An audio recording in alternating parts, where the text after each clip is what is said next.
ಮುಂಧವನು ನೊಂದು ಬಹುವಾಗಿಯೇ ತನ್ನ ಚಿಕ್ಕಪ್ಪನ ಸುತ ವಿಶಾಖನಂದಿಯ ಸ್ವಾರ್ಥದಿಂದಲೇ ಅರಿತನಾ ಸಂಸಾರವು ನಿಸ್ಸಾರವೆಂದೋ ಸ್ವಾರ್ಥದ ಸ್ಪರ್ಧಾ ಭೂಮಿಯಾಗಿರಲಿ ಸಂಸಾರವು ನೀಡುವುದೆಮಗೆ ಸಂಕಷ್ಟವನು ಇರಲಿ ಮಾನುಷ ಜೀವನವೋ ನಮ್ಮ ಆತ್ಮೋತ್ಥಾನಕ್ಕಾಗಿ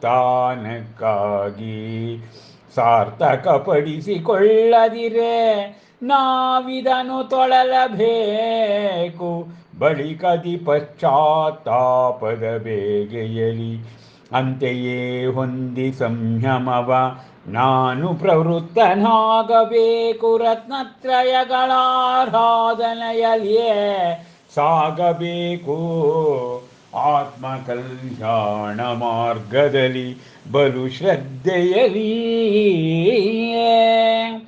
ತೊಡಗಿ ಚಿಂತನೆಯಲಿ ಅರಿತು ಸಂಸಾರ ರಹಸ್ಯವನು ಪ್ರಾಪ್ತ ಮಾಡಿಕೊಂಡ ನಾ ವಿಶ್ವನಂದಿ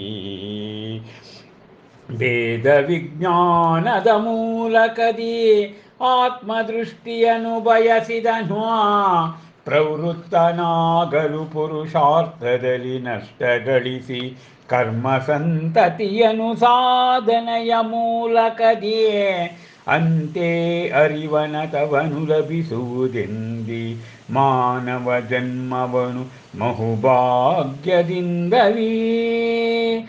ನಂತರ ಸ್ವೀಕರಿಸಿ ಶ್ರವಣ ದೀಕ್ಷೆಯನು ಭಕ್ತಿಯಲಿ ವಿಶ್ವನಂದಿಯು ಇರಲು ಮುನಿಯಾಗಿ ಅವಮಾನವಾಯ್ತವಗೆ ಒಮ್ಮೆ ವಿಶಾಖಾನಂದಿಯಿಂದಲ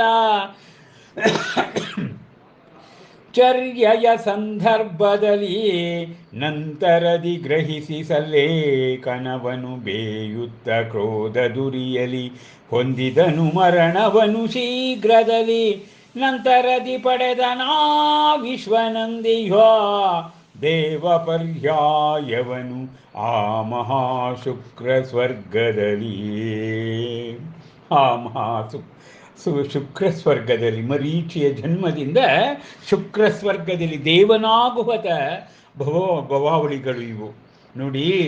ಆತ ಆ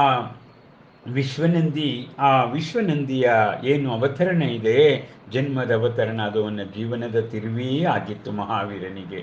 ಹೀಗಿರುವಾಗ ಅವನು ಬಹಳವಾಗಿ ಚಿಕ್ಕಪ್ಪನ ಸುತ ಅಂದರೆ ದಾಯಾದಿ ವಿಶಾಖಾನಂದಿಯ ಸ್ವಾರ್ಥದಿಂದ ಇವನು ಅರ್ಥಕೊಂಡು ಈ ಸಂಸಾರ ಅನ್ನೋದು ನಿಸ್ಸಾರ ಅಂಥೇಳಿ, ಆದ್ದರಿಂದ ಈ ಸಂಸಾರ ನನಗೆ ದುಃಖ ಕೊಡುತ್ತೆ ಅಂಥೇಳಿ ಈ ಮನುಷ್ಯ ಜನ್ಮ ಬೇಕು ಆತ್ಮೋತ್ಥಾನಕ್ಕಾಗಿ, ಅದನ್ನು ನಾನು ಸಾರ್ಥಕಪಡಿಸ್ಕೋಬೇಕು, ಸಂಸಾರದಲ್ಲಿ ಸಾರ್ಥಕ್ಯ ಅಲ್ಲ ಅಂಥೇಳಿ ಸಂಯಮದ ಧಾರಣೆಯನ್ನು ಮಾಡಿ ಆತ್ಮಕಲ್ಯಾಣದ ಮಾರ್ಗದಲ್ಲಿ ಮುನ್ನುಡಿತಾನೆ.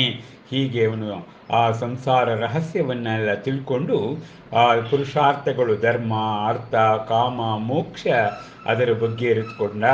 ಈ ಮಾನವ ಜನ್ಮ ಅದು ಮಹಾಭಾಗ್ಯ ಎಂಬುದಾಗಿ ತಿಳಿದು ಅವನು ಶ್ರಮಣ ದೀಕ್ಷೆಯನ್ನು ಪಡ್ಕೊಂಡ ವಿಶ್ವನಂದಿ. ಆ ವಿಶ್ವನಂದಿ ಅವನು ಒಮ್ಮೆ ಆ ವಿಶ್ವನಂದಿ ಮುನಿಯಾಗ್ತಾನೆ.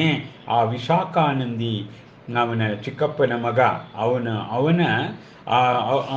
ಅವನಿಂದ ಮತ್ತೆ ಅವನಿಗೆ ನೋವು ಉಂಟಾಗ್ತದೆ. ಹೀಗೆ ಸಲ್ಲೇಖನವನ್ನು ತೆಗೆದುಕೊಂಡ ಅವನ ದೇಹ ಆ ವಿಶಾಖಾನಂದಿಯ ಕ್ರೋಧ ದುರಿಯಲ್ಲಿ ಅವನು ಬೆಂದು ಹೋಗ್ತಾನೆ.